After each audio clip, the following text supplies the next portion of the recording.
বছরটা ১৯৬২। আমেরিকা তখন বদলে যাচ্ছে। নতুন গাড়ি, নতুন ফ্যাশন, নতুন জীবনধারা। কিন্তু এক জিনিস আগের মতোই আছে, দাম। সব কিছুই তখন ব্যয়বহুল হয়ে উঠছে, আর ছোট শহরের মানুষদের জন্য কেনাকাটা হয়ে গেছে একরকম বিলাসিতা। কিন্তু একজন মানুষ চুপ করেছিল না।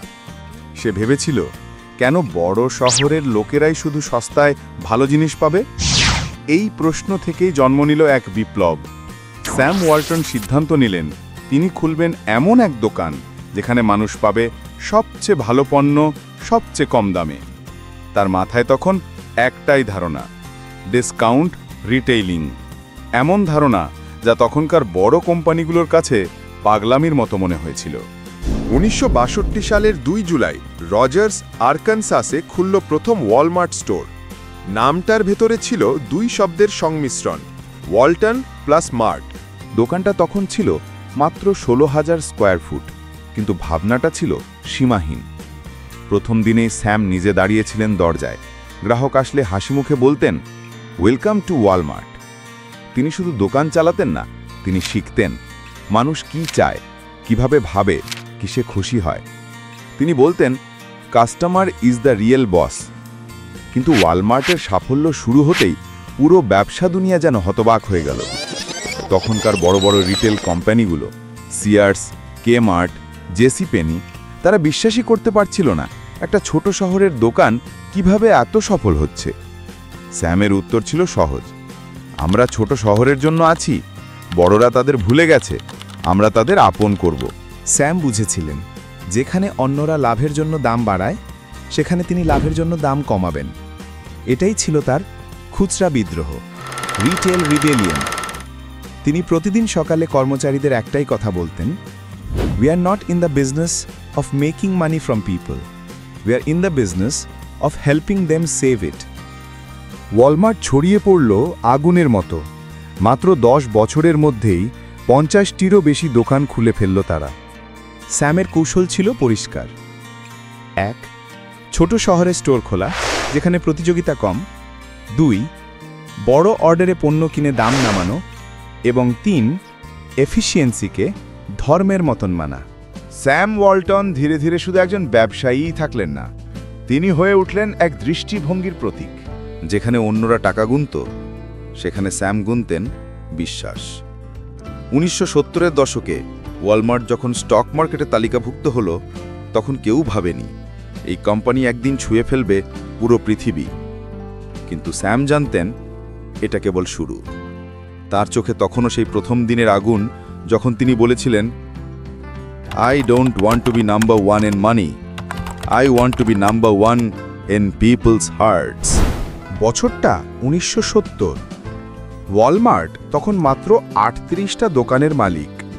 কিন্তু স্যাম ওয়ালটনের চোখে ছিল একটাই ছবি, এক এমন আমেরিকা যেখানে প্রত্যেক শহরে, প্রত্যেক প্রান্তে থাকবে ওয়ালমার্টের পতাকা। স্যাম জানতেন, বড় হতে হলে শুধু দোকান বাড়ালেই চলবে না, বুদ্ধিও বাড়াতে হবে। আর সেখানেই শুরু হলো ওয়ালমার্টের প্রকৃত শক্তির গল্প, এফিসিয়েন্সি রেভলিউশন। স্যাম নতুন করে সাজালেন পুরো সাপ্লাই চেন। তিনি প্রথম রিটেলার যিনি বুঝলেন দ্রুত পরিবহন বা লজিস্টিক্স মানে হলো কম দাম। তিনি বানালেন নিজস্ব ডিস্ট্রিবিউশন সেন্টার, যেখান থেকে পণ্য যেত সরাসরি স্টোরে, কোনো মিডলম্যান ছাড়াই। এই মডেলই পরবর্তীতে হয়ে উঠল ওয়ালমার্টের গোপন অস্ত্র। স্যাম বলতেন, control your supply, control your destiny. অর্থাৎ সরবরাহ তোমার হাতে রাখো, ভবিষ্যৎও তোমার হাতে থাকবে। এবং তিনি ঠিকই প্রমাণ করলেন। ১৯৭৫ সালের মধ্যে ওয়ালমার্টের দোকান সংখ্যা ছুঁয়ে ফেলল ১২৫টি। প্রতিদিন হাজার হাজার গ্রাহক তাদের দরজায় ভিড় করছে, আর স্যাম নিজের ট্রাকে চেপে ঘুরছেন এক স্টোর থেকে আরেক স্টোরে, যেন কোনো জেনারেল তার সৈন্যদের পরিদর্শন করছেন। স্যাম ছিলেন এক অদ্ভুত নেতা। তিনি বিশ্বাস করতেন, if you take care of your people, they will take care of your business. তাই ওয়ালমার্টের কর্মচারীরা শুধু এমপ্লয়ি ছিল না, তারা ছিল ফ্যামিলি। তিনি তাদের বলতেন অ্যাসোসিয়েটস, এবং কোম্পানির লাভের অংশ তাদের সাথেও ভাগ করে নিতেন। ওয়ালমার্টের প্রতিটি সকাল শুরু হতো একটি ছোট অনুষ্ঠানে, ওয়ালমার্ট চিয়ার। সব কর্মী একসাথে দাঁড়িয়ে চিৎকার করত, give me a doubling, give me an A, give me an L. এই মুহূর্তটা শুধু উদ্দীপনা নয়, ছিল ঐক্যের প্রতীক। 1980-র দশকে ওয়ালমার্ট এক নতুন উচ্চতায় পৌঁছে গেল। তাদের দোকান ছড়িয়ে পড়ল 20টিরও বেশি রাজ্যে। প্রতিদিন 1 মিলিয়নের বেশি মানুষ ওয়ালমার্টে কেনাকাটা করছিল। স্যাম তখন শুধু একজন ব্যবসায়ী নন, তিনি ছিলেন এক প্রজন্মের অনুপ্রেরণা। 1983 সালে ওয়ালমার্ট খুলল তাদের নতুন মডেল, স্যামস ক্লাব, যেখানে বড় পরিমাণে পণ্য বিক্রি করা হতো সদস্যদের জন্য বিশেষ দামে। এই ধারণা পুরো মার্কিন অর্থনীতিতে ঝড় তোলে। তারপর 1988 সালে ওয়ালমার্ট প্রথম সুপার সেন্টার চালু করে। এক জায়গায় গ্রোসারি, ক্লোথিং, ইলেকট্রনিক্স সব। এটাই ছিল সেই মুহূর্ত যখন ওয়ালমার্ট হয়ে গেল একটি দোকান নয়, একটি সংস্কৃতি, যেখানে প্রতিটি পরিবারের জীবনের অংশ হয়ে গেল তাদের নাম। চলো ওয়ালমার্ট যাই, এই লাইন হয়ে গেল এক আমেরিকান অভ্যাস। 1990 সালে ওয়ালমার্ট ছাড়িয়ে গেল কেমার্ট ও সিয়ার্সকে, আর হয়ে উঠল আমেরিকার সবচেয়ে বড় রিটেলার। স্যাম ওয়ালটন তখন 72 বছরের বৃদ্ধ, কিন্তু প্রতিদিন অফিসে আসতেন নিজে গাড়ি চালিয়ে।